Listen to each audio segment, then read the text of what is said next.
হ্যাঁ, তিনি খুব একজন ভালো লোক ছিল। ভালো ছিল।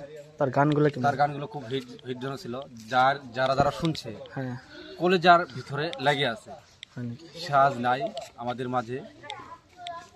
তার অনুপ্রেরণা করলে আমরা কিভাবে পাবো, কার কাছ থেকে পাবো? হ্যাঁ, যান অসুবিধা নেই। অ্যাকশন বলেন। তো যে ভাইয়ের উদ্দেশ্যে আজকে আমার কাছে কথা বলতে চাই, হ্যাঁ। সে ভাইটা আজকে আমাদের দুনিয়ার মাঝে নাই। না, আশা করি যে যাই যেখান থেকে আমার কথাগুলো শুনবেন অবশ্যই বেশি করে একটু শেয়ার করে দিবেন। এই জন্য শেয়ার করবেন, তার যে মধুর কণ্ঠ সুর ছিল, সেই সুরের যে কিছু ভূমিকা আছে, সেই ভূমিকা আমরা আজও ভুলতে পারিনি।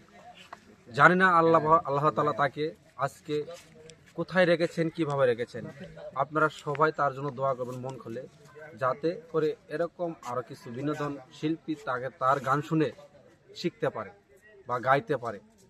এই বলে আমি আমার কথা শেষ করছি। বাংলাদেশ তো অনেক লোক আছে জবিনের গান শুনে। হ্যাঁ, আছে, অনেক লোক আছে জবিনের গান শুনে। আপনি তো শুনেন জবিনের হ্যাঁ, গান? আমিও শুনি, নিজেও শুনছি। আচ্ছা, আপনার কোনটা গান বেশি ভালো লাগে জবিনের? জবিন ভাইয়ের গান তো অনেকগুলাই, এখন কোনটা আর বলবো। আপনার কোনটা বেশি মানে প্রিয় ছিল, বেস্ট? না, ওনার গান সবচেয়ে হিটজনক একটা গান ছিল। গানটা হলো, গানটা তো আসলে সঠিক মানে মনে হইতেছে না, মনের মাঝখানে আসছে কিন্তু ভিতরে আসতেছে না।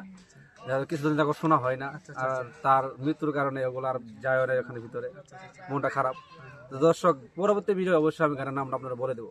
ঠিক আছে, থ্যাংক ইউ সো মাচ। আপনাদেরকে নিশ্চয় শোনা পালে যে বাংলাদেশে যে জুবিন গার্গ মানে ওনার আগে আছে, তারপর আপনার লাগে ইয়ার মন্তব্য শুনিব পালে। Thank you.